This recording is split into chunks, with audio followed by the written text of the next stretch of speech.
Bonjour et bienvenue dans les fiches qui vous parlent du chien par Educadog en Vendée. Bonjour Hélène. Bonjour Patrice. Nous allons ensemble parler de l'hyperactivité chez le chien. Alors, quelles sont les causes de l'hyperactivité chez le chien? On retrouve plusieurs raisons d'hyperactivité chez le chien. Tout d'abord, sa mère qui ne l'a pas éduqué correctement. Deuxième raison possible, il est en période d'adolescence. Et enfin, une hyperactivité liée cette fois-ci au comportement du maître. C'est assez gênant pour un maître d'avoir un chien hyperactif. Il est tout le temps en train de le solliciter, il est toujours en mouvement, il embête les invités en leur sautant dessus par exemple. Pire encore, il peut être destructeur, mordre tout ce qu'il y a, meubles, tables, chaises, canapés. C'est compliqué. Oui, tout à fait, c'est très compliqué. Mais alors, je veux vous rassurer à ce niveau-là, parce que cette période est en général passagère, à la condition de bien identifier les raisons de cette hyperactivité. Bien sûr, si les symptômes persistent malgré la solution mise en place, n'hésitez pas à consulter votre vétérinaire. Alors du coup, comment peut-on diminuer l'hyperactivité du chien? Alors, comme je vous l'ai dit précédemment, l'hyperactivité est souvent due au comportement du maître. Alors, bien sûr, ce n'est pas forcément agréable à entendre, mais le maître est le référent du chien. C'est-à-dire que le chien est comme une éponge à émotions par rapport à son maître. Le maître est celui que le chien va observer en cas de situation inhabituelle. Si le maître est calme, le chien le sentira. Ceci est valable pour tout apprentissage dans la vie, comme dans les cours d'éducation canine par exemple. Si au contraire, le maître est stressé, qu'il est énervé pour rien, il pourra transmettre ce sentiment à son chien. Que peut-on dire aux maîtres qui ont un chien hyperactif? Votre toutou a besoin de savoir qu'il peut compter sur vous en toutes circonstances et que vous êtes là pour le protéger. Vous êtes le grand leader. Si votre chien ne se sent pas en sécurité, par exemple, lors d'une situation, son réflexe sera d'observer votre comportement. S'il voit que vous êtes calme et tranquille, il le sera et adoptera le même comportement que vous. Le maître doit aussi toujours faire comprendre à son toutou, à son chien, que c'est lui le maître, que ce soit un mâle ou une femelle d'ailleurs. Alors, un chien hyperactif a aussi besoin d'un cadre clair et de limites. Il faut pouvoir le canaliser en toute situation. Alors, grâce à des ordres très simples, tels que le coucher, assis ou bien encore le pas bouger, le plus difficile, bien sûr. L'hyperactivité peut être aussi une manière d'attirer l'attention du maître pour le chien. Tout à fait, Patrice.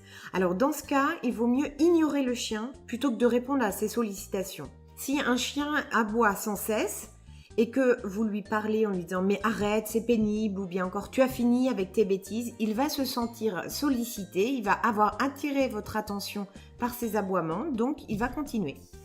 Alors l'hyperactivité, cela peut être aussi une forme d'anxiété. Le chien peut être effrayé par certains bruits, souvent dus au fait que chiot, il ne les a pas entendus. Complètement, et c'est souvent d'ailleurs la raison principale dans le cas du chiot.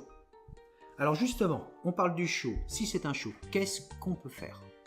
Pour qu'il arrive à vaincre sa peur, il faut utiliser la méthode de désensibilisation. Alors pour cela, on peut utiliser des bruits.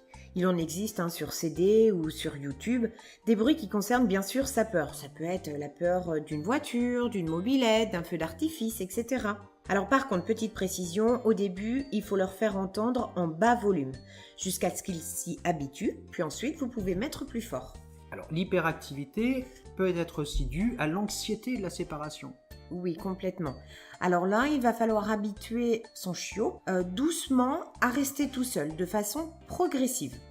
Alors, il ne faut pas confondre hyperactivité avec besoin de se dépenser. Certaines races de chiens, comme le Border Collie par exemple, ont besoin de travailler énormément, se dépenser. Ce n'est pas l'hyperactivité. Il faut bien faire la différence. Complètement. On fait souvent l'amalgame pour ce type de race.